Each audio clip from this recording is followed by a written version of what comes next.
I'm a little weirded out by this month's picks. Not gonna lie. I quite With my enjoyed own, this month's I'm picks. actually weirded. I mean, I like them, but I'm like weirded out by my own picks too. Like I went for like much more popular musicians than I normally would. In my defense, I didn't know Kingfish was as popular as he was. I've never heard of him. I'm not surprised though. He's incredible. Phenomenal. Yeah. He's so incredible. good. Yeah.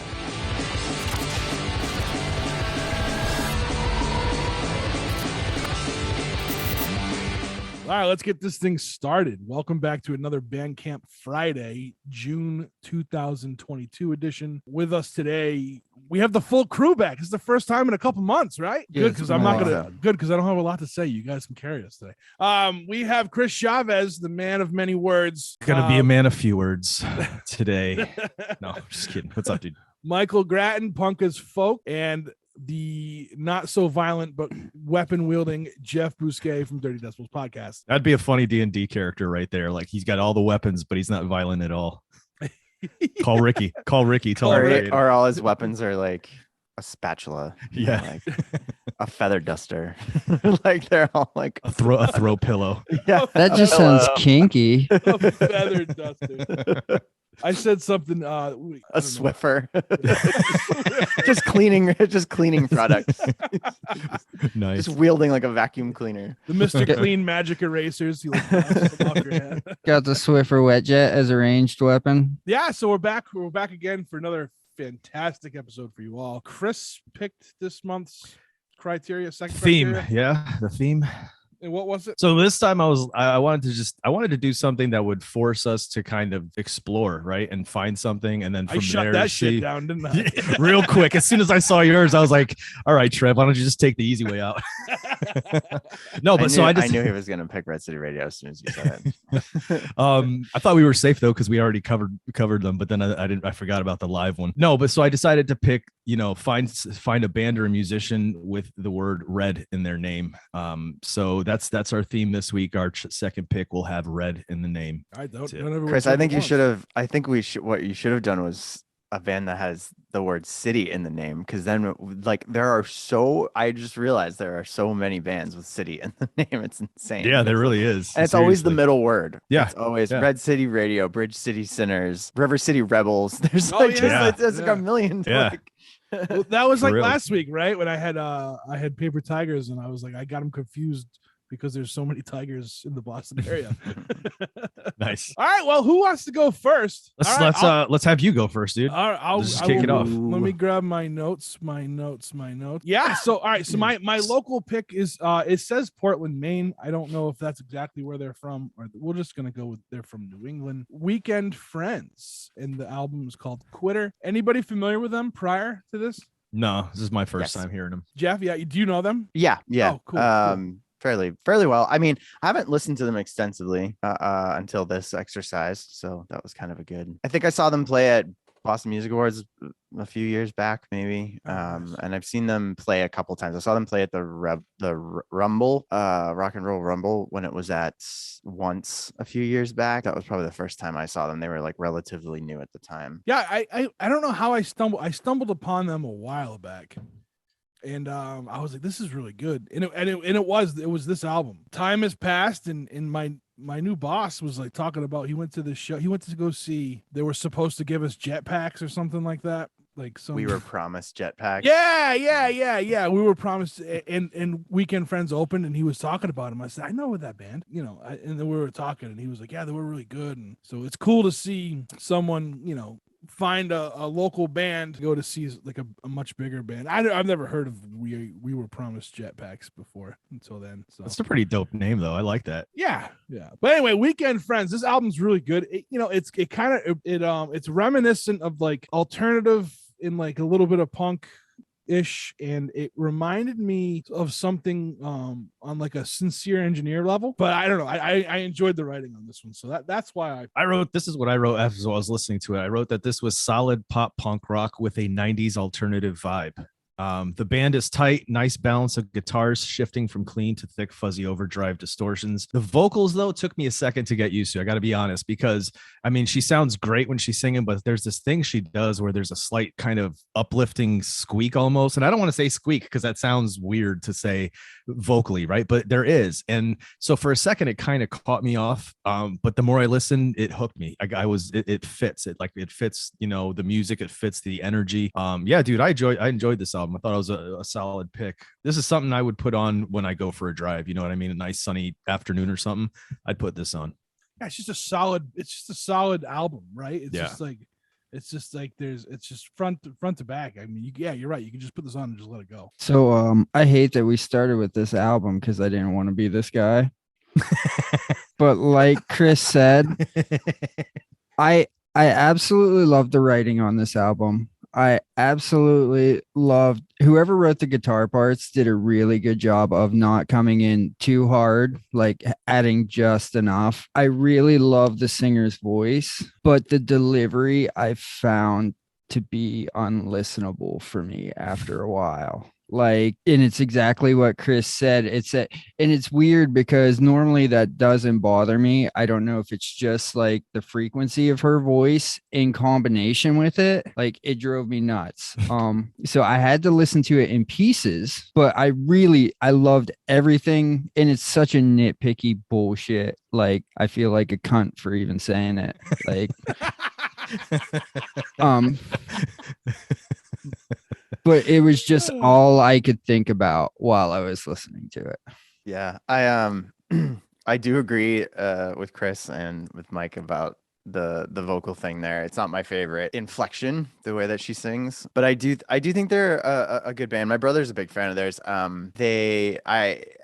They also, I feel like, coming from the perspective of having seen them live, this record sounded a little bit mellower than I remembered them. Trev, I don't know if you listened to any of their other records because I haven't really listened to any of their other records, but I feel like in my mind, I was kept thinking of them as being like heavier almost a little bit, but they are a really like capable 3-piece because they're just a 3-piece. And like when they play live, their energy is really good and really like full and dense. And like they do a good job of like having a full band sound from a nice tight 3-piece, which is like, I always am a fan of that too. So yeah, I mean, I do like them. I do agree that the vocals are not my favorite.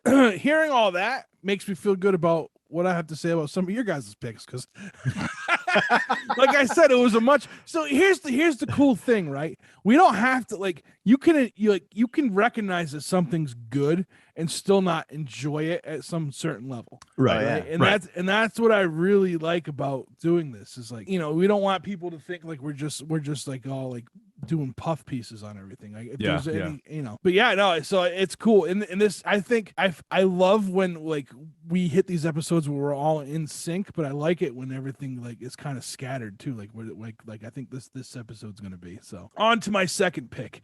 My second pick coming out of Oklahoma City with the name or with the word red in it is Red City Radio, live at the Gothic Theater. Who are those guys? I never heard of them. That's where they're from. I didn't know where they were from. I think they're kind of scattered everywhere now, but like that's what they claim, I guess.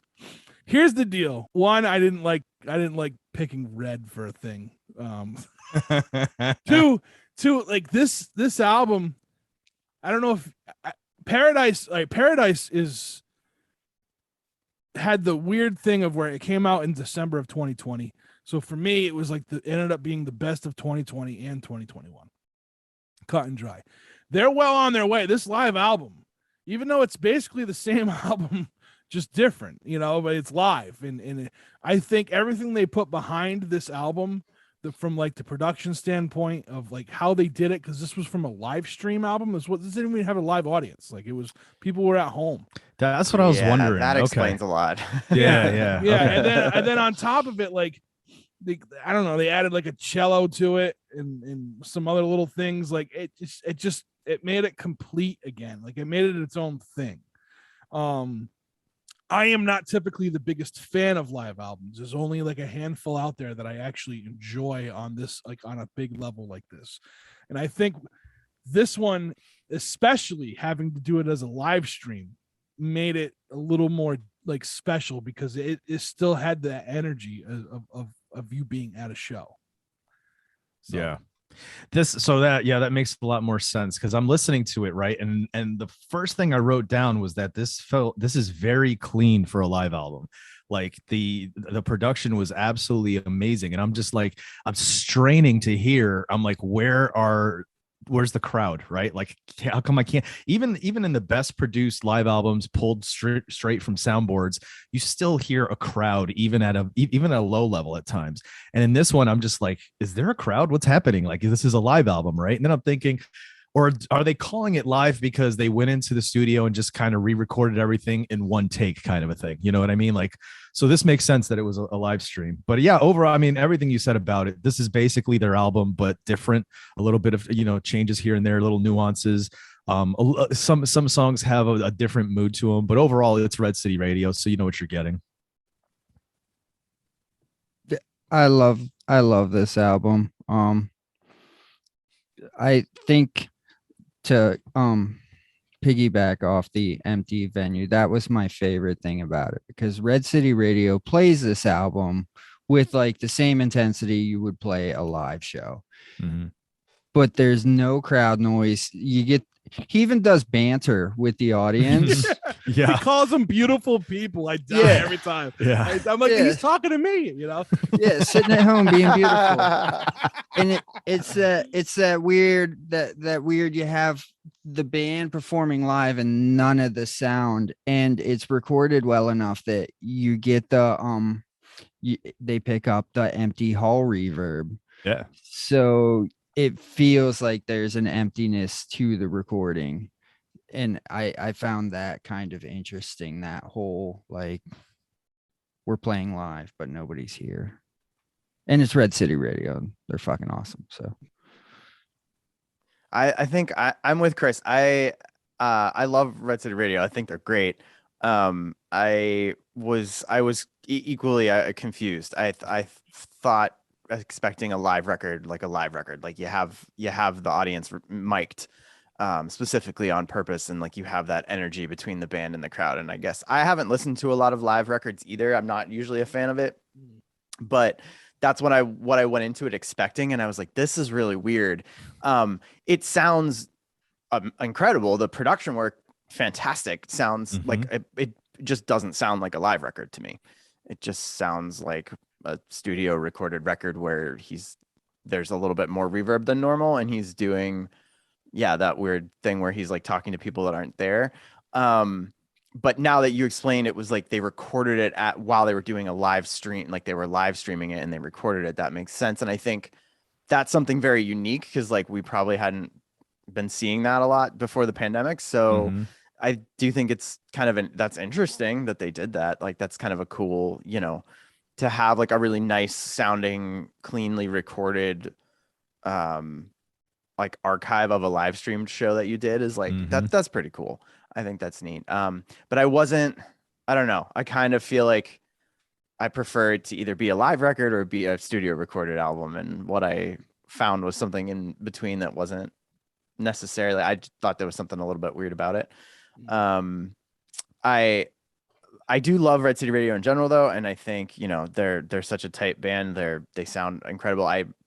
I'm fascinated by their lead singer's ability to like slur everything he says, but still, like, it's kind of a mixture of like the way like Tim Armstrong has like the marble mouth like style of singing, and then also like the sort of like huskiness of like hot water music, like that sort of like you nailed sandy that. those like sandy vocals. He just does something in between perfectly there where he like like everything he says is kind of like slurred, but he still manages to like make it sound really good. I don't know. It's a cool like inflection that he does with his vocals. But that's a good description of it too.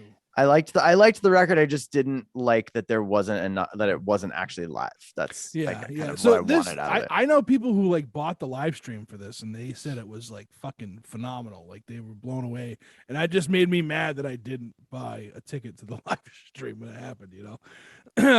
It was cool that they did it though. Like, and like the Gothic Theater, like, that's a pretty big fucking theater.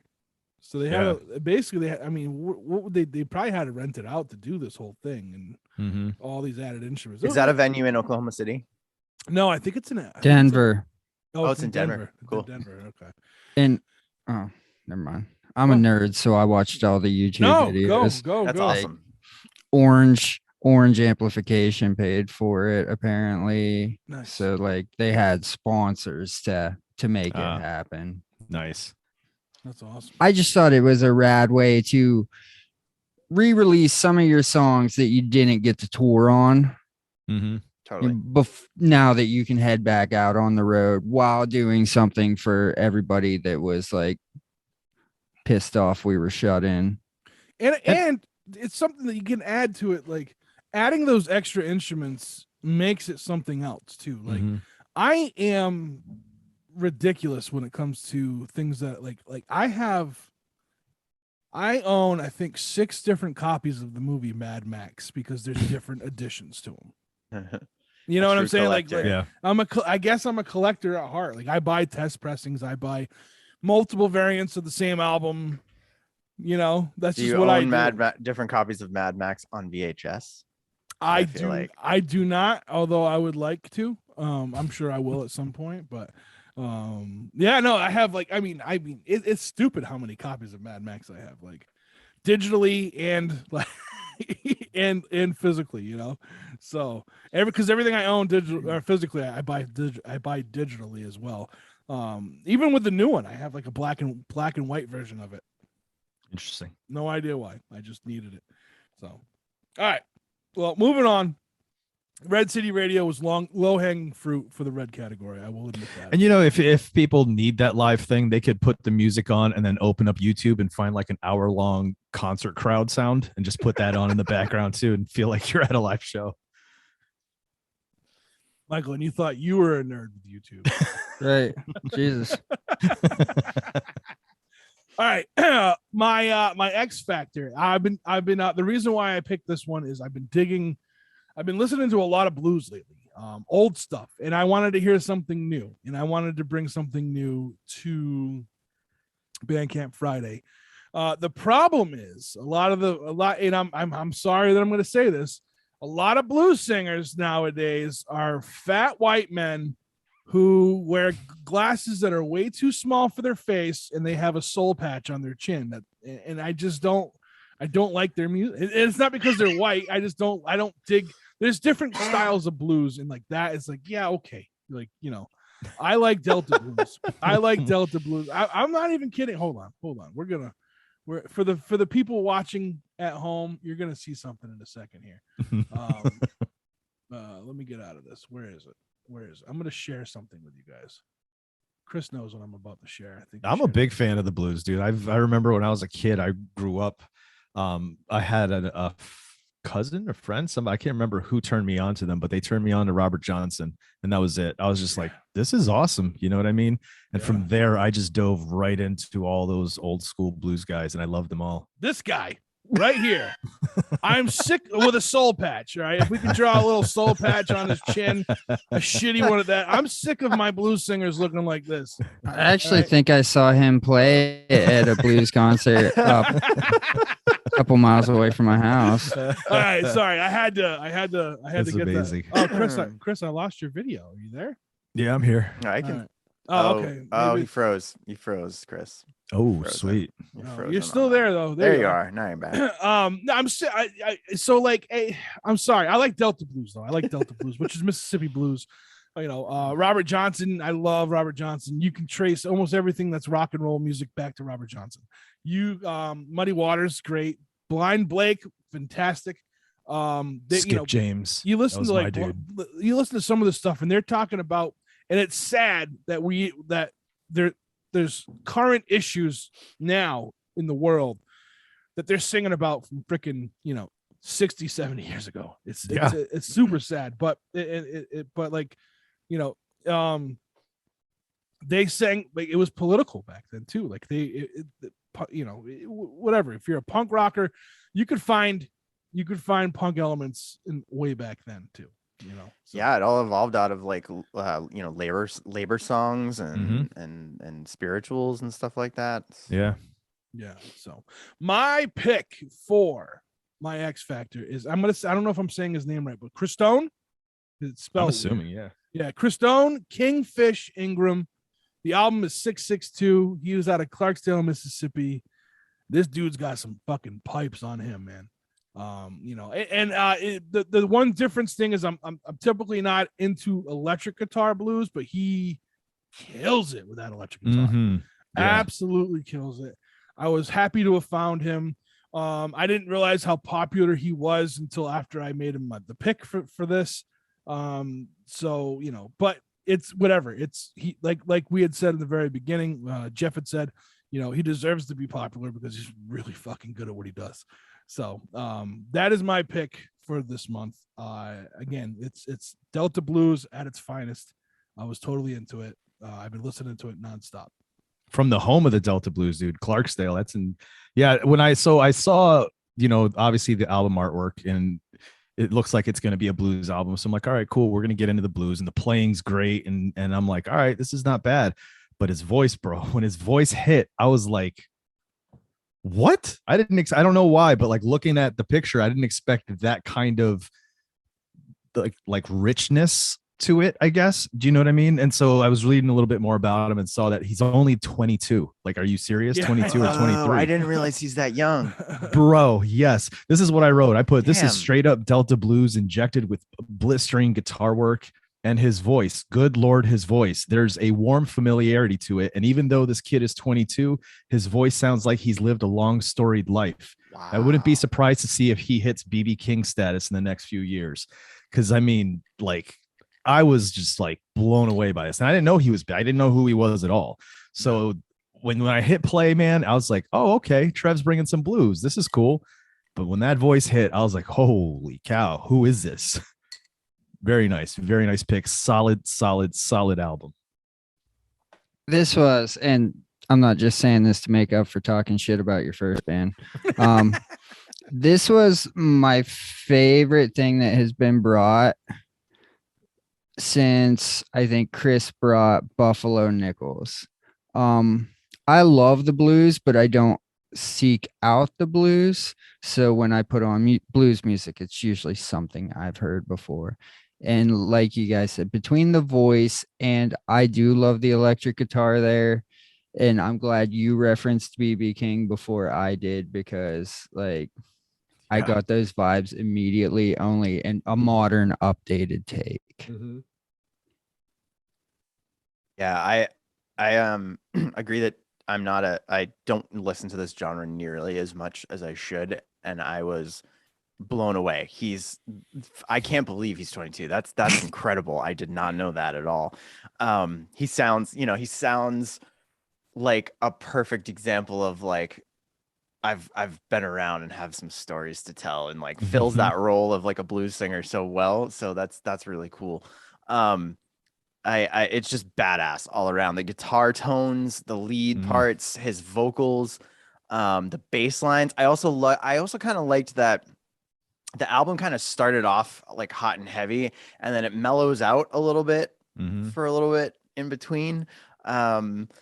And I kind of noticed that like there was a few songs in a row where it was like kind of like slowed down into this sort of groove, like that kind of flowed from one song to the next. So, yeah, this is a genre I really need to listen to more and find more artists and like that. I mean, Trev, I had a feeling you were referencing my parents are big fans of Joe Bonamassa, and so that's kind of who I feel like you were referencing in the beginning there, the white guy with way too small glasses. They all do it though. They all do it. Except for like Curtis Salgado is like the only one who doesn't do it. But I haven't seen him in like 15 years, so maybe he is like that now. I don't know. Yeah, that's amazing. Yeah, I feel like I need a little more exposure to real, authentic kind of Southern Delta blues. That yeah, it's a fantastic record. Thank you for bringing that to the table. Heck yeah. I'm glad you guys enjoyed it. Nice. So who's up next? I'll go. Let's do it. I'll volunteer.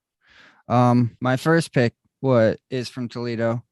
They are Hashtag lame ass dads. Can we wait? Do we which know? is super fucking corny. Do we know that it's a hashtag or is it a pound sign?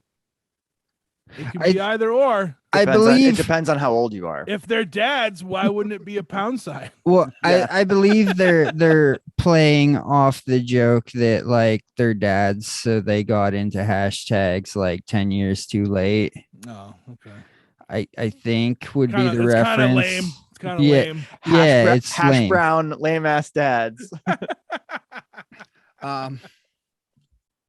Anyways, yeah, they're from Toledo, Ohio. I wrote that this album feels like it's split into 3 sections. Like they come out super hard with the pop punk, like drums, vocal tone, the lyrical content. They just grew like a pop punk band, grew up, had some kids, and now they're writing about that shit instead of partying and girlfriends. I mean, there's still a little reference to that later. They talk about like having kids, getting no sleep, losing your hair, losing friends, just like dad shit. There's some very Ohio references in there, like they mentioned the heart-shaped state and the rock and roller coast, so that was kind of fun. But then midway through the album, they shift to a more angsty, like political, angry vibe, and the music itself changes too. Instead of having that pop punk feel, it shifts more to like a hardcore punk feel. I don't think they did that nearly as well as they did the pop punk thing, so it just kind of felt disjointed to me a little bit there in the middle of the album. But then the last 2 songs, they like slide back into the pop punk and then to an acoustic track. Like, I think they're really good musicians, and I think they fit that pop punk groove really well. So if you like pop punk, and I don't know, I have kids, and even I was like, okay, this is getting a little much with the dad stuff.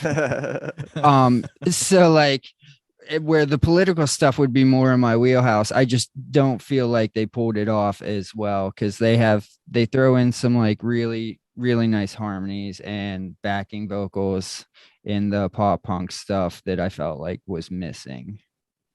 I don't know. I thought they sounded really well. I thought they sounded really good. They were well put together. Their name, they got to work on their name. And maybe that's just the whole thing of it. No, and it's like that. What was that band you brought a while back? Shitty Neighbors. Yeah, Shitty Neighbors. I feel like these bands would be a lot name. more popular if they had like more accessible names. Yeah. What they do. I don't know, man. I don't know. I enjoyed it. I wrote what did I write? I wrote lame ass dads, pop punk band, bad name, good music. And that's kind of where I left it, because but again, what are their goals? They were like, whatever, we're gonna be lame ass dads because they're not gonna be the one that wants to go out there and tour around and do, you know what I'm saying? Like one of their songs is like about having to be up at 4 a.m. and like the kids puking in the kitchen, nobody gets to sleep.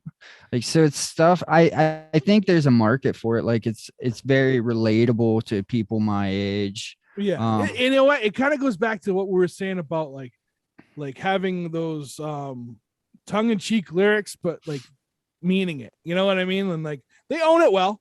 I don't think the name is anything that's gonna deter me from listening to them. But I feel like I was like, it was one of those feelings where I was like, maybe I should know who this band is. And maybe I would have if I'm pretty sure the name's staying, because I think they started a clothing line as well. Yeah, good for them. Good for them. Nice. Hey, look, I mean, we got Scotty Saints doing the New England dad punk thing. It's a thing, right? These are all bands that we grew up on, and they're older now, and I get it. So they did a Christmas album too, or or it's just one song. Maybe it's just one song. Yeah, it's just. I think it's a single. Yeah, and they released a new single yesterday as well, an acoustic. I immediately, the first thing I thought of when I heard this band was they remind me of the Ataris. And then sure Oh enough, yeah, I see they that. cover the last track on the record is a cover of San Dimas. San Dimas High School Football Rules, I think was the whole song by the Ataris. And then I was like, wait a minute, are these like I almost was curious. I just wanted to like figure out if like who these guys were, if they were in other bands prior or whatever, which it doesn't look like they were in any other, like they're not, because like they would say in their bio like formerly of like whatever, if it was like a pretty big band or something like that, but they're not. But yeah, that's exactly what they reminded me of, that Atari's kind of good call, angsty pop punk. Even though they're from Ohio, it kind of conjures up images of like seaside roller coasters and like, you know, Jersey Shore type imagery, like kind of for me, or California coast like kind of imagery. But yeah, no, I dug this too, and I can appreciate, I can appreciate the humor. I think the name is humorous. Trev, I don't agree with you. I don't hate the name. I just think it was funny. I don't think it was, you know. You know, so I don't know, but I dug it for sure. You guys listen, you'll get better reviews if you change that name. Give the hashtag. I think Shitty Neighbors is a great name too. So I think they should call it a pound sign. If they call it a pound sign, I think that's a great name. Pound lame ass dads. So immediately that takes that to a whole different. Oh man, Chris. So immediately, dude, like right away, yeah, the Ataris, that brings me back to that era. Like this also reminded me of very early Blink 182. Because when they came out early, it was that kind of like high school boy humor, you know what I mean, and attitude to their music. And as they grew older, they kind of stuck with it, so it almost became a caricature of themselves. But that early stuff from Blink was legit youth energy and what it was like in that time, and that's what this felt like. But like what you said, Mike, this was like older though. So like this was if Blink 182 from those days, we never heard anything from them again until now, and then they decided to sing about being older now. So that's what that felt like to me. Yeah, there is a change up slightly through the album, and then it comes right back to that kind of skate punk youth energy, you know, California coast feel. I dug it. I thought it was a good time. I really enjoyed it a lot. You know, there was a reason I love that stuff when I was a kid, and that's one of the things. I mean, Trev, you and I have talked about this before. I love that we have bands nowadays and kids nowadays, and even if these are older guys, right, that are playing the style or the sound of music that they want to. It doesn't have to be new. They don't have to come up with the newest sound and have a new revolution. Sure, they loved playing 90s punk, so let's keep playing 90s punk in 2022. Who says we can't, right? And so yeah, I'm all for it, dude. I loved it. I thought it was a fun album. I think Blink 182 is the reason why I'm so hard on pop punk. I did not like them. Early, are you talking about like when they were doing like the "What's My Age Again" shit? I don't know. I don't even know when they came out. I don't know. I just know I didn't. I think they're the reasons why. Because like I never get like, I would hear like some 41 on the radio. I'm like, yeah, whatever. And then probably like 6 years ago, like they're always on like satellite radio, and I'm like, man, these lyrics are a lot better than I thought they were. Because I think I just equated it to like, yeah, pop punk, Good Charlotte, Blink 182, leave me alone. You know, in recent years, and probably from doing stuff like this, like the Bandcamp stuff, really has opened my ears, because it's not really my eyes, right? My ears to pop punk and me liking pop punk bands. So sweet. I was with Trev on the Red. I just didn't like it, so I put in the least amount of effort I could. I went to my library and I typed in Red in the search, and the band Red Fang, Murder the Mountain, popped up, and I used to use a lot of drugs, so I apparently liked this at one point in time. I don't like it now. It's not something I would choose to listen to on a regular basis, but it's really rad when I like actually sat down and listened to the whole album, because I only had a couple songs in my library. It's psychedelic metal is the way I described it. Super dense, down-tuned, distorted guitar riffs. They throw in, there's so much layering in these songs and so many different sonic elements and pieces from different genres. Like the one song has kind of a Western feel to it, only done in that super heavy, like just thick. I don't have a better way to, like, just thick, chunky, Campbell's chunky Sludgy. sound, man. Sludgy. Yeah. And so this was probably the first time I'd ever listened to this whole album, and I really enjoyed it. But it's kind of a niche pick for me because it's not something I would listen to on the regular. I think if you're into that like progressive sludge sound, these guys do a fantastic job, and apparently they're pretty popular as well. Yeah. If you want to smoke some weed and listen to some metal, Red Fang, baby. got Red you hooked Fang. up. You didn't even say. Did you say their name?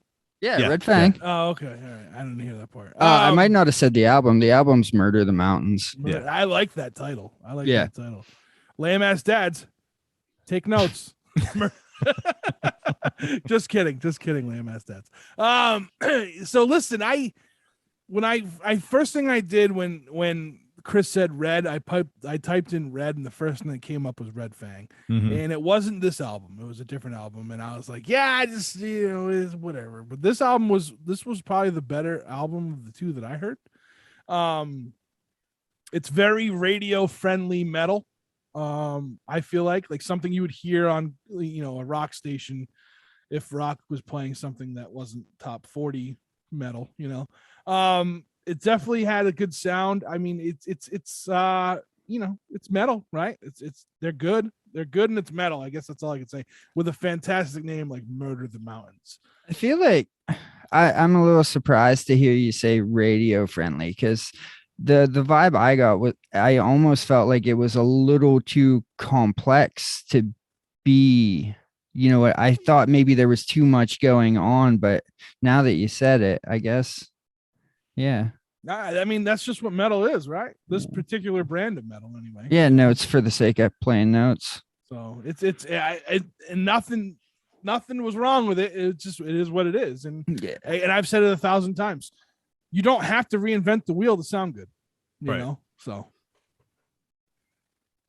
yeah, I dug this. I thought it was cool that it's like real dense, but I felt like it flowed into, like, there were some times where it got a little spacey, which is probably vibes with getting high and listening to this record would be a great mixture. It kind of spaces out a little bit, and then it comes back to that like kind of sludgy, dense stuff. I like that we've leaned a little heavier into, I feel like over the last few episodes we've had a few more metal picks and like metalcore stuff that like it's just fucking fun to listen to when I'm pissed off, which is most days, leaving work or going to work or sitting in traffic, and just fucking play that in my car. It's a cathartic metal is cathartic music to listen to. It's great. I don't listen to it enough either. So yeah, I liked this pick a lot. I would like to explore this band a little bit more. Yeah, I'm a fan of metal, and I'm a fan of stoner metal, like this stoner rock, this kind of acid rock thing. I am a fan, of the heavy, that sludge. So I enjoyed this. I really do enjoy this a lot. It's not like this is something I would put on all the time to listen to in the background. But when I am in the mood for this kind of music, this would definitely be one I'd put on. I'm echoing pretty much everything you guys are saying. The heaviness is awesome. It's got that kind of spaced out feel, which, I mean, yeah, if that's your thing, sit back, smoke a doobie, and just enjoy it. You know what I mean? And it's a ride. It's a good time. This was a good pick. I like this one a lot. All right. Hell yeah. My last pick, last month, Trev, I felt like Trev was kind of giving me shit for always bringing the same three genres. I gave you props for it. I said you always bring something, and it's always something good. Wait, which three were there? Was it hardcore, folk punk, and then like a middle of the road punk? Like just Street punk, yeah. So I very much I tried to spread out my other two, but I found this band actually not on Bandcamp. I found them, they're playing a festival, and I was just going through like the festival lineup, and they happen to be from Cleveland, Ohio. They are Live It Down. The album that they have on Bandcamp now is The Last Judgment, and it is Cleveland hardcore with that little bit of metal infused guitar from time to time. And I tried not to put them on my list, but I have been listening to this album so much this past month that like I couldn't deny it anymore. I really dig these guys. Not a lot to say about them because they're hardcore and they just do it really well. And I think they're gonna be, if they're not already big in the scene, I hadn't heard of them. They're going to be. These guys, it's weird, right? So if you're not too familiar with hardcore music, you're like, all right, this band either sounds like Hatebreed or Blood for Blood. This band sounds kind of like a mixture of both, and I was into it. I was digging it. I was definitely digging it. Like they have moments of like each, like Boston hardcore has a distinct sound, much like New York hardcore does. So to have them kind of mesh a little bit, I was into it. I was into it. Not much to say as well because you kind of nailed it. You know that, I mean, they're a good hardcore band. They're another good hardcore band that you've brought to the table. I'm seeing them live next week, and I can't wait. Like I think these guys will fucking shred. Like the place will go off when these guys come on. So Nice. I'm super excited about that. I feel like I always struggled to find the differences in like the geographic locations, like you said, Trev. Like Boston hardcore has a sound, and New York hardcore has a sound, and Midwest hardcore has a sound, and like Midwest punk. And I feel like when we started doing this, Mike, you talked about how like the Midwest punk, there's like a working class Midwest punk sound, and there's like a Midwest hardcore sound. It's mostly just angry because there's nothing to do here. I'm starting to like hear that more now with the different picks that you've brought over different episodes and stuff like that, and I can kind of hear what you mean. And so I think that's kind of cool, and I actually really like the sort of sound that seems to be kind of from that area. The only thing about this that I wrote down, I wish the vocals were mixed a little bit louder. The record sounds really well. The production's really well done as far as like all the instrumentation. I just wish the vocals, but it's fairly commonplace for hardcore, for like real hardcore, for the vocals to be kind of low in there. They're usually like, you can't tell what they're saying, like what they're singing, which I guess is a stylistic choice, but I kind of wish the vocals were mixed a little louder, but I liked it.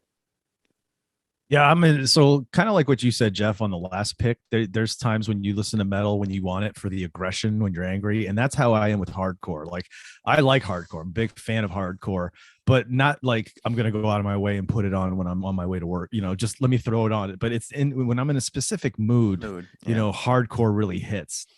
And this one is one that I would definitely put on. I'm just gonna read exactly as what I wrote as I was listening to it. I just wrote this. I put, this is jump in the pit, lose a few teeth, dot a few I's, and spill some blood hardcore. It's ferocious, unforgiving, and brutal. From the first track to the last, it's an onslaught of aggression that doesn't let up until your face melts off your skull. I mean, I was just like, this is awesome. I mean, just when it was done, I wanted to like run through the wall. I was just like hyped. I was like, this is just like this. Listen to this to get you going. You know what I mean? I loved it. Great pick. And that's my thoughts. That was my picks. Who's up next? I'll go. I'll do mine up. All right. So for me, local, I picked a band that Trev, you and I covered this band when you and I were doing Bandcamp Fridays way back when we started this. It's a band called Starjuice. And they put out an album. This is their more recent one called Growing Pains.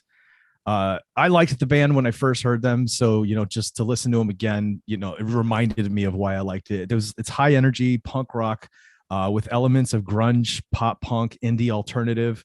And I love the strong female vocals because sometimes you'll have a female vocalist and for punk bands, and she's either kind of got that scream vocal going or the kind of light and like airy, breathy kind of vocal. You know what I mean? And this one, I mean, she's got strong vocals. It's just kind of like there's like a punch to how like strong and full the vocals are. Do you know what I mean? It's not too rough. But it's fun. I enjoyed this album. There's a lot of different kind of moods and sounds throughout. Enjoyed it. I am a fan of Starjuice. Yes, we covered them a while back. I bought their cassette when we did that last one. This album, I don't know. It was great. I felt like it was more. They had more confidence in this album than that one. I went back and I listened to it, and I was like, all right, well, it was a little bit more like this one than I thought it was, but you could still hear they have more confidence in this album. A little bit more maturation.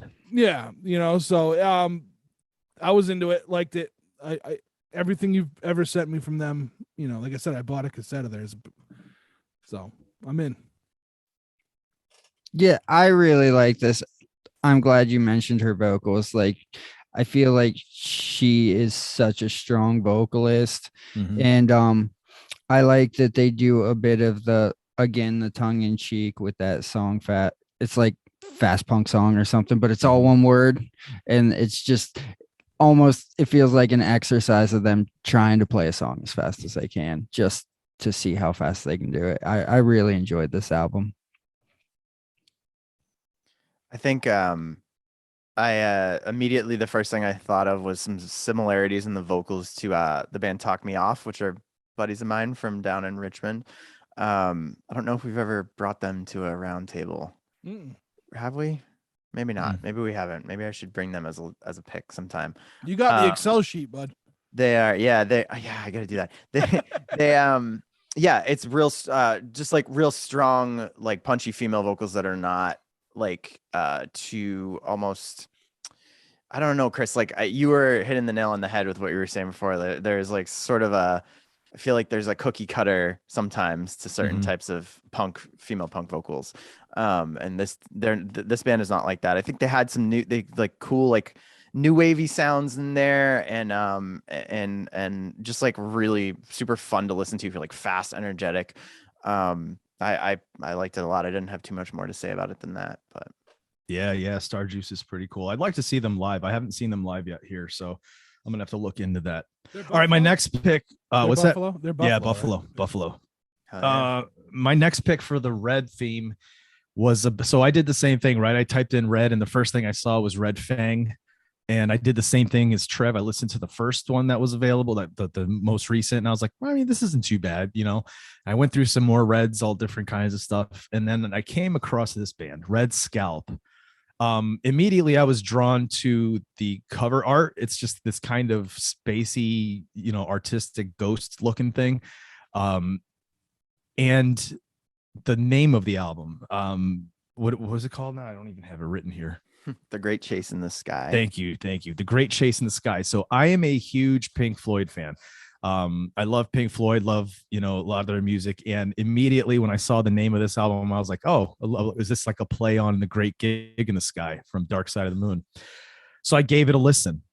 And after that first song, I was like, okay, I got to bring this one. I just was blown away by this. Okay, so we kind of have, again, that kind of like stoner, almost like that acid, stoner rock sound, almost a little bit of Black Sabbath. But then all of a sudden there's this Pink Floyd feel to it with like the saxophone and like just the progressive, that prog rock style. I just immediately was just like, I love this. I'm already loving it. And I listened to the rest of the album and it didn't disappoint. It takes you on a journey. And it's one of these things that, like, yeah, I could see, again, a nice afternoon, spark up, smoke up, sit back and just kind of go on a trip with this album, because for me, this was like an updated Pink Floyd with a lot more heavy, if that makes sense. Are you a big Black Sabbath fan? I just got to ask you this. Yeah, early Sabbath. Yeah. Yeah, because like every time you bring so much like Sabbath influenced music to the table, which is great because there's a lot of like, when we talk about Robert Johnson and how everything in rock and roll is into that, if you're talking heavy metal, everything has some kind of Black Sabbath into it. They were just, and not a lot of people do it well, and you seem to find the ones that do. I heard a lot of Sabbath influenced in this album. I was reading up on them, and they said something about, I think it said Sabbath influenced and indigenous people influenced, and Interesting. I didn't really hear that part. Like I didn't hear that part of it, but like I definitely hear the Sabbath part. I definitely heard like that Pink Floyd kind of. I don't know about smoking weed. I don't smoke weed. I don't spark up doobies or smoke bowls. Like, I'll take some fucking shrooms and listen to this, though. You know what I mean? Like, oh man. I feel like this. Like when I think of stuff like this, I think psychedelic. So I think like groove and like psychedelic kind of things. Like I'm down enough, so I don't need weed because it just brings me down even more. You know. But no, yeah, I could definitely see what you're saying. Like some kind of stimulant influenced music. I would I mean I would, if I was to do psychedelics, I'd probably just like put this on and stare at like I'd probably stare at the cover. The cover's fucking dope as hell. It's like a Frank Frazetta. Is that his name? Frazetta, the Death Dealer comic book guy. It's like his kind of style of drawing, and maybe that would be a bad thing to stare at if you were doing psychedelics listening to it. I don't know. But it's it was interesting. I'm gonna use that as my descriptor. It was interesting. It wasn't bad. It was interesting. And these guys are from Poland. I want to put that out there too. They're from Poland. They are. Yeah. I don't typically, I think I've said this a million times, I don't typically listen to much metal. So this month with Red Fang and this band, but two red metal bands, but I really dug this one. Again, echoing that heavy Black Sabbath influence. And I was a little worried when I saw they were from Poland, because it seems like if I get a band from across the pond, it either goes like I love them or hate them. And I really dug this. Like this was super good. And yeah, I'm not going to promote any more drug use, but if you're so inclined, seems like if you're so inclined and can handle it responsibly. Yeah. There you go. That's it. I cannot. I'm a responsible drug addict.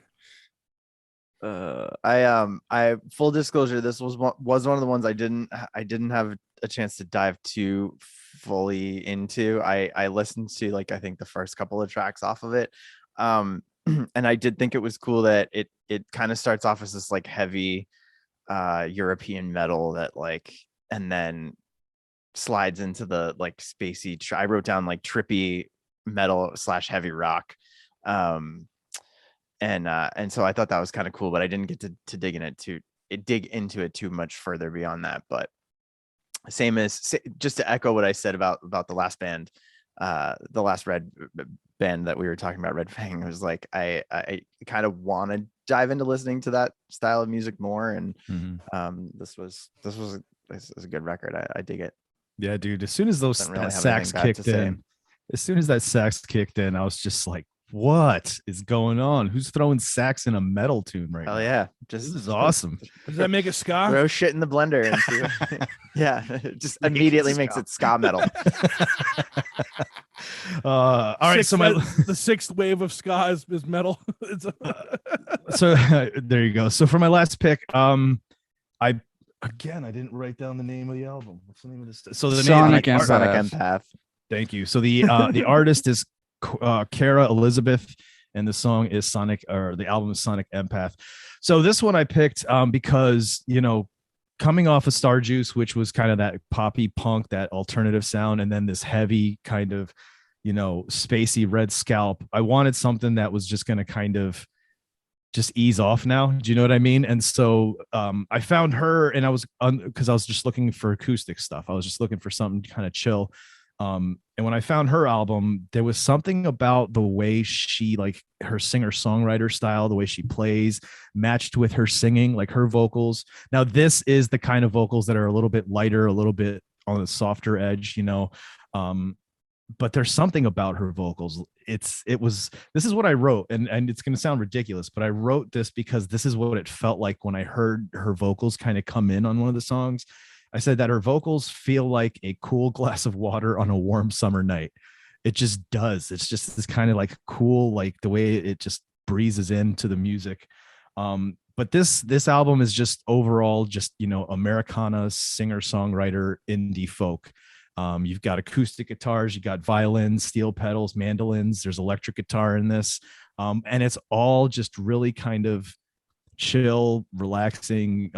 And at times there's some sing-songy, you know, songs she's got in there that kind of pick up the pace a little bit, but overall just a really chill kind of relaxing album. And I enjoyed it. I thought the musicianship and her vocals and writing were great on it. A cool glass of water on a warm summer night. There you So go. not a cold glass on a hot summer night. It's Nah. I totally understand that though, like what you said, and you nailed it with that descriptor for her. Have you sent her stuff to me before? No, I just found her. Okay, so Yeah. it sounded familiar in the sense of like it was good, you know.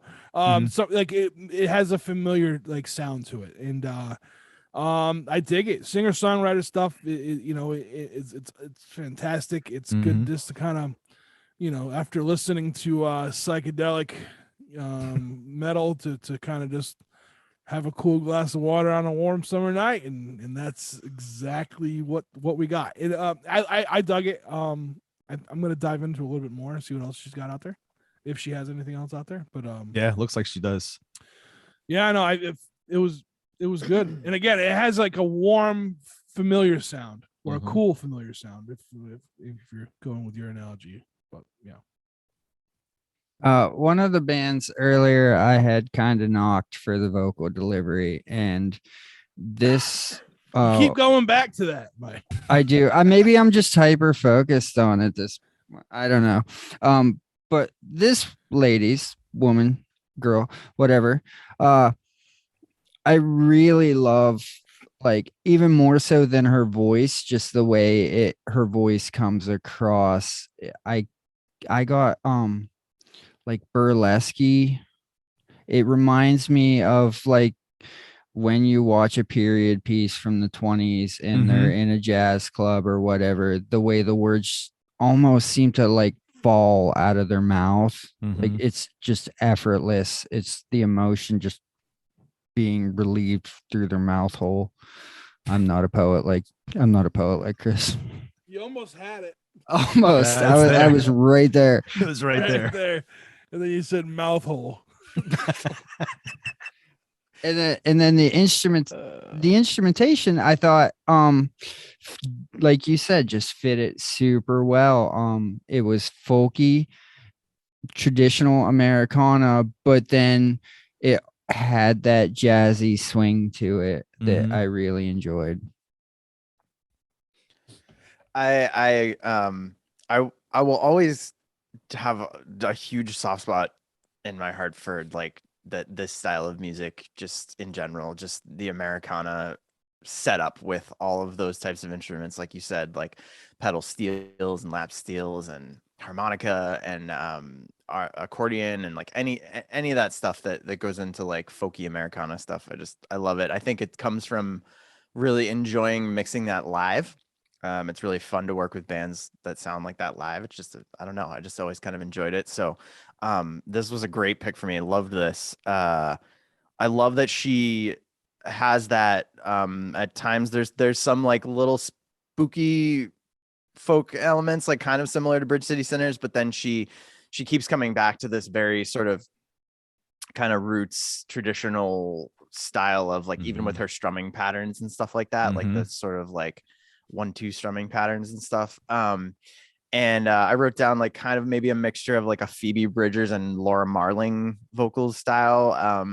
I wasn't too good at being poetic about like trying to categorize her exact vocal sound, but yeah, I loved it. I thought it was cool. It gets poppy here and there a little bit, but then, you know, kind of comes back to that sort of just roots folk stuff. And it definitely, to echo what Mike said, it like has that burlesque, you know, vaudevillian kind of vibe to it. So almost like speakeasy, right? Like that yeah, totally. speakeasy feel. Yep.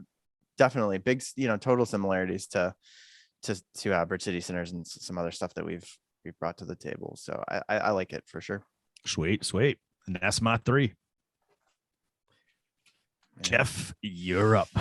I feel like I might have the least to say about my own picks. That's how I felt about mine. I felt like that way about mine. Don't worry, I've got plenty to say about yours. I was a little, yeah.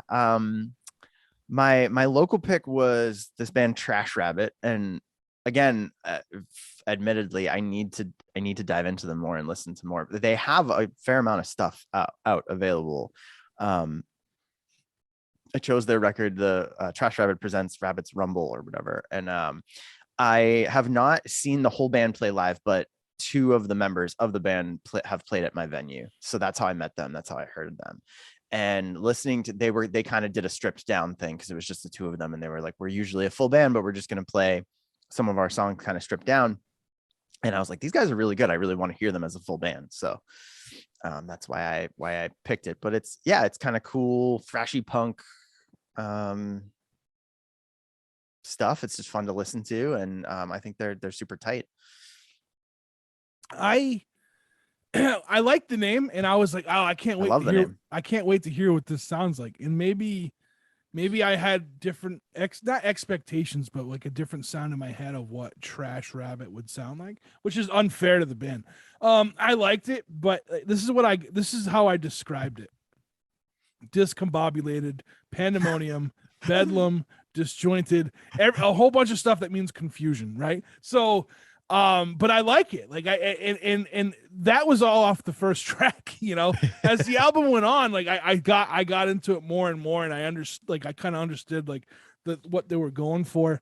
It's very, is all over the place the right word? I guess it would be if I'm using all these descriptions, right?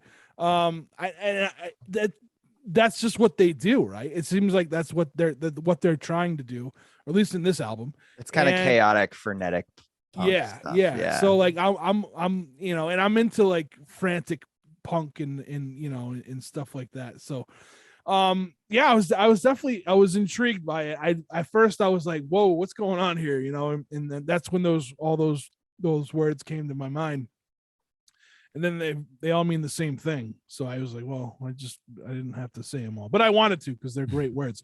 No, I want to dig into more of their stuff. I think live, I think Arya said this once about a band when he was on, that seeing a band live would either make you love them or be like, all right, I get it. You know what I mean? And I think if I saw this band live, I'd be totally into it. I feel like this is the best band name of the month by far. Trash Rabbit. I was super psyched, and like Trev said, it wasn't what I was expecting with the name. For some reason, I was expecting you to bring the folk punk. Me too. Actually, yeah, I was like Trash Rabbit. Trash Rabbit. Yeah, totally. That's a folk punk band. Yeah. And it's not.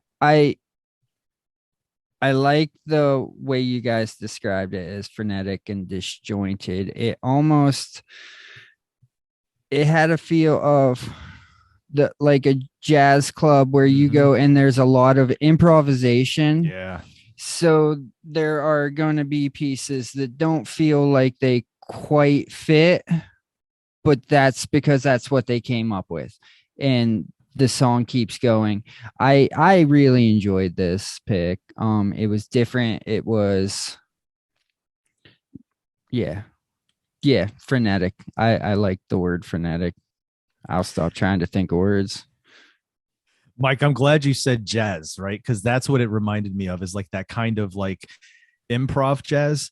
where like you're listening to the music and you're going along and you're like, I know this timing. I know, whoa, what's happening? The timing just changed up and we're doing something different here. And then we're popping back out and we're doing this. And so as that was happening, I wrote down that this it was hard for me to nail down what the album felt like, because it was almost like post-punk meets indie alternative jazz rock with some spacey elements. That's exactly like how it felt, with all this kind of arrangements, and musicianship is on point though. The vocals are great. I really liked this album. I listened to it a bunch of times through. And I think that what I liked was that kind of element of jazz, that idea that it's almost like, are they improvising as they're playing right now? Is this planned? Was this written and this is how it goes? You know what I mean? Because it still works and it fits, even though it felt disjointed as a whole. And when you go through it, and especially listening to it over and over, you start to get it and feel it, and it works. I enjoyed it. This was a really, really good pick.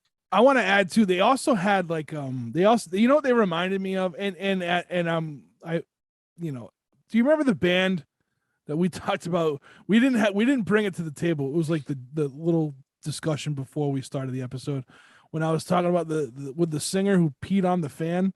Yes. Brass Against, like, it's like almost Well, she tried to pee in a cup, in her defense. Yeah, true.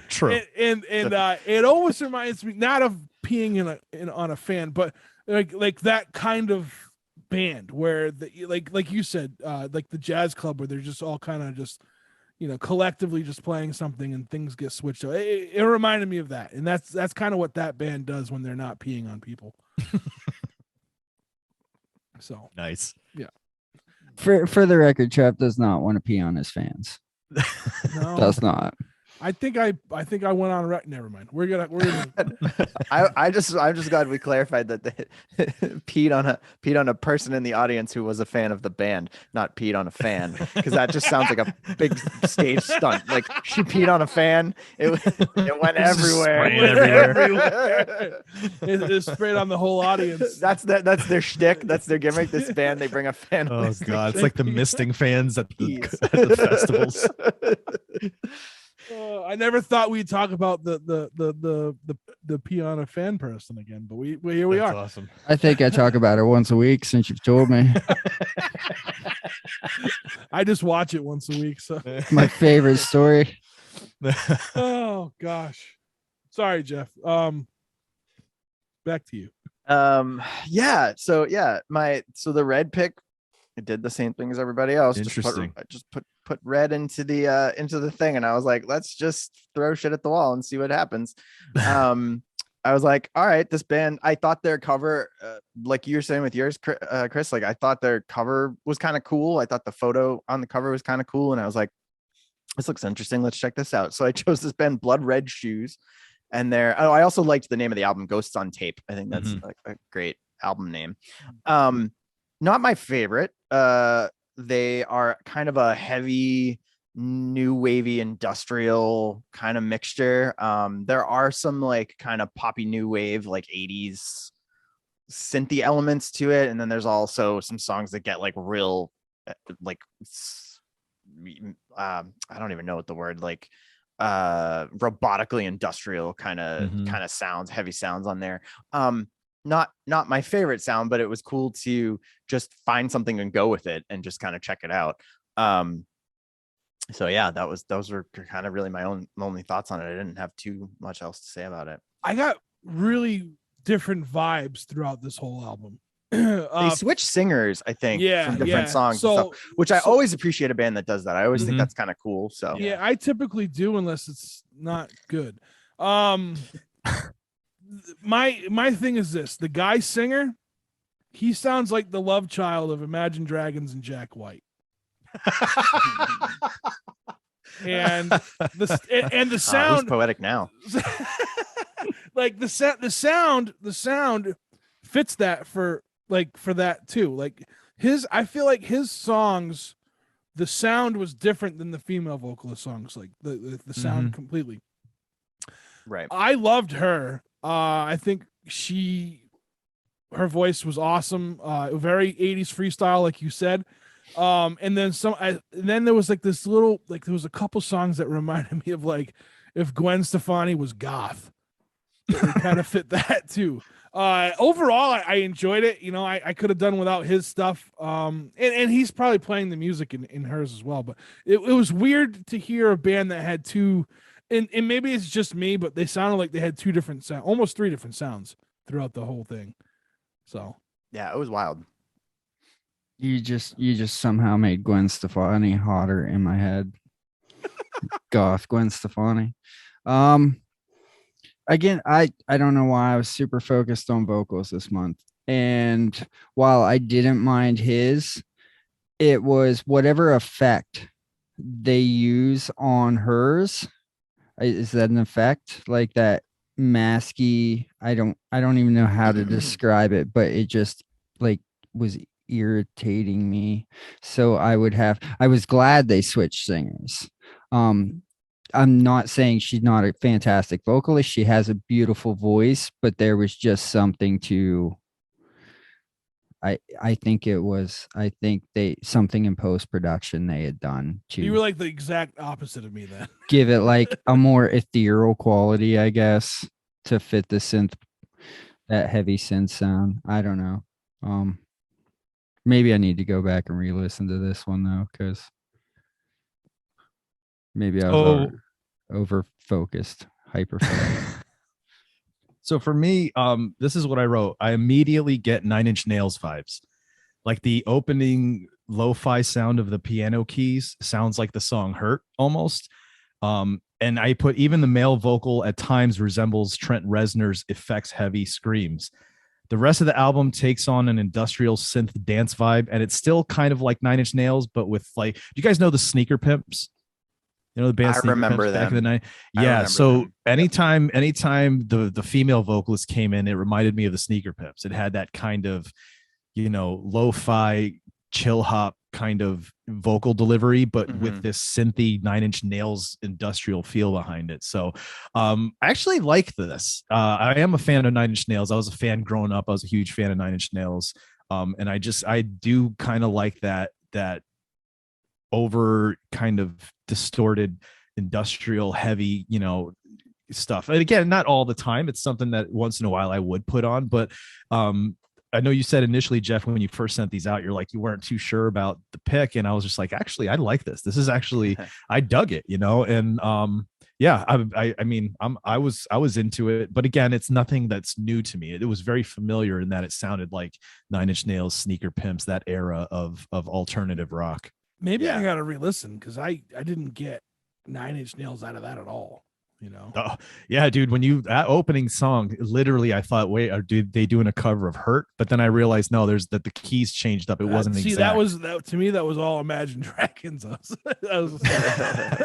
But you even hear this kind of building weird kind of like like Jack White grainy sound. This kind, no, I mean in the industrial background sound of the piano. I don't know. I just his stuff. I was just like, man, this is like. If Jack White sang with Imagine Dragons, this is what we would get. This is exactly I think that's what's rad about. I actually really do like these like little exercises of like pick a random criteria and just like, because it's cool to just find something that you've never heard before and be like, look at this without looking at Bandcamp's. They might have like the category underneath it, like electronic, industrial, whatever. Right. But like, just if you just look at the record, look at the album cover and try to be like, I wonder what this is going to sound like. And then just like try it out, and like, sometimes it's horrendous, but like when we were doing the just album art one. Oh yeah. I definitely picked a few that I thought had really cool album covers. And then I listened to it and I was like, ugh, I don't want to use this as my pick, but no, this was fun. I mean, like I didn't hate it. There were parts of it I liked better than others. And, yeah. It was interesting. I love the 80s freestyle. Of course I do, because I love it's so funny. I mean, I love 80s like new wave stuff and 80s pop stuff, and so anything that has shades of that in it will always kind of catch my eye a little bit, at least enough to listen to it. But then it went into the heavy industrial stuff that I was like, okay. People will look at me and they're like, this guy listens to Lisa. You know what I mean? I'm like, I don't even know who Lisa is. Oh no, you're missing out.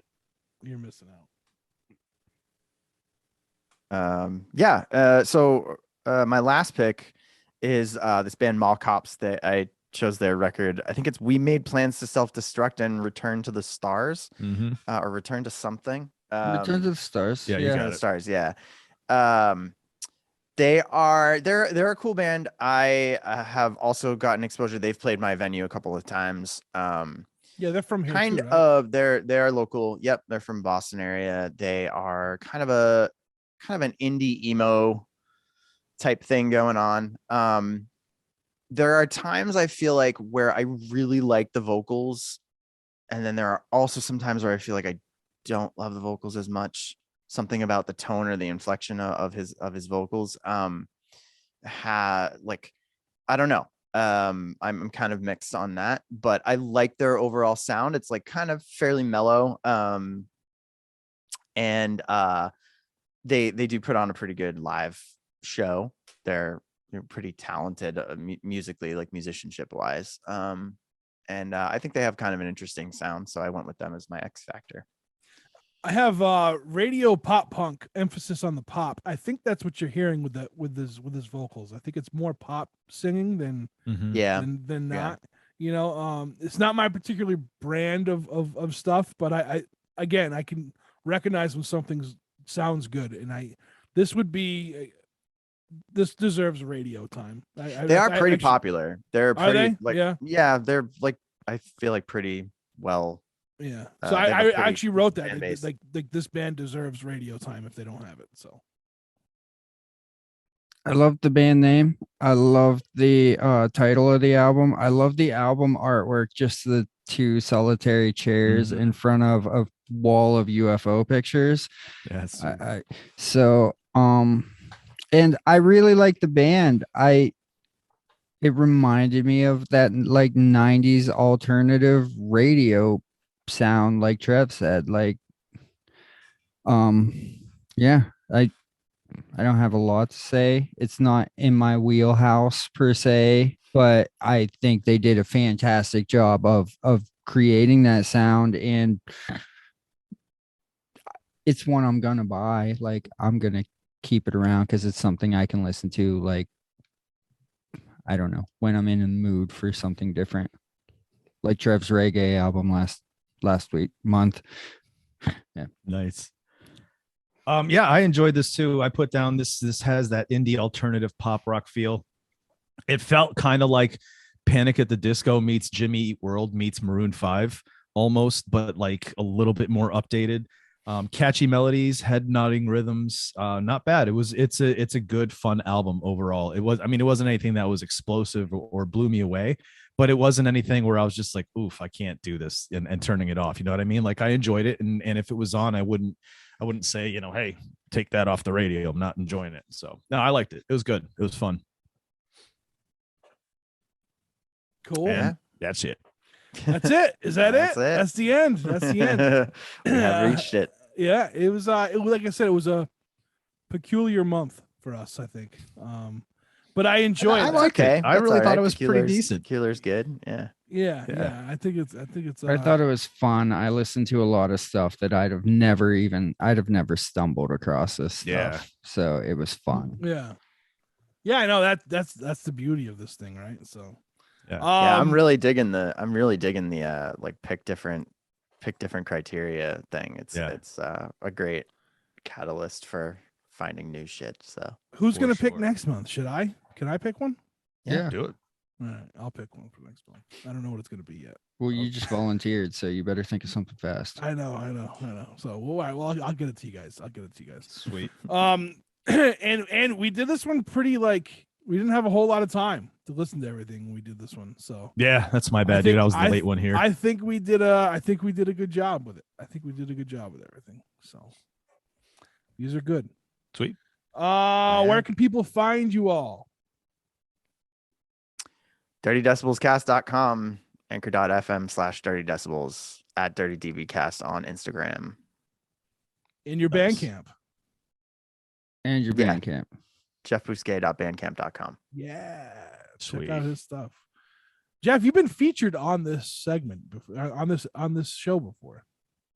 Yeah, before you joined, you were featured. Before you became part of this round table. It was oh, really? Oh, that's cool. Yeah, I didn't know that. We did.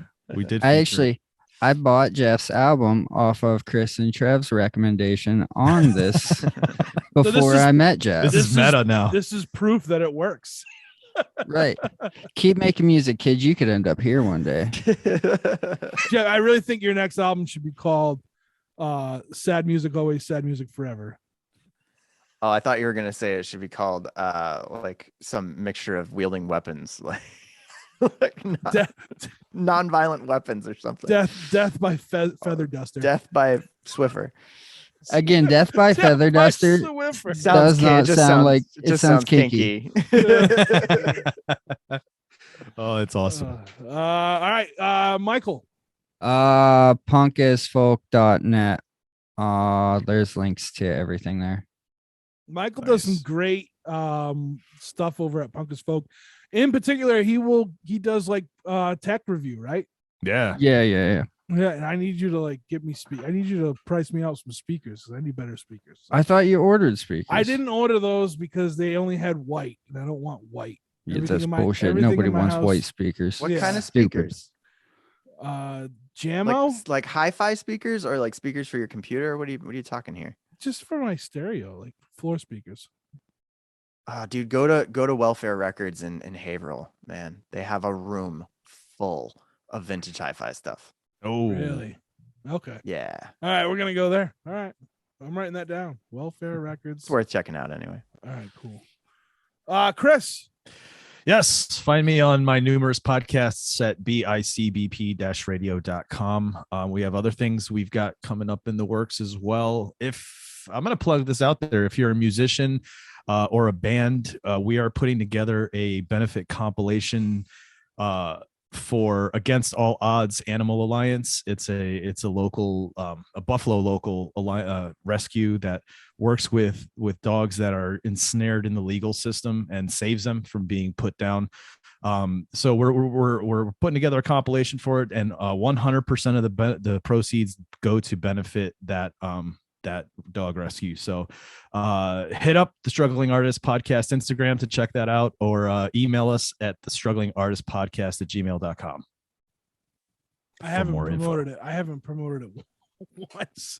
I have all these episodes recorded, ready to go, and I haven't promoted it. I'm like, son of a. It's all good, dude. We got it. I'm gonna record a little mini commercial for you to insert. All right, cool. When do submissions need to be in? By end of June. End of June. Yeah.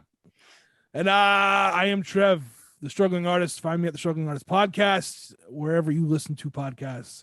We have some stuff coming up pretty soon here. I can't wait to announce officially, but yeah. Thank you for listening.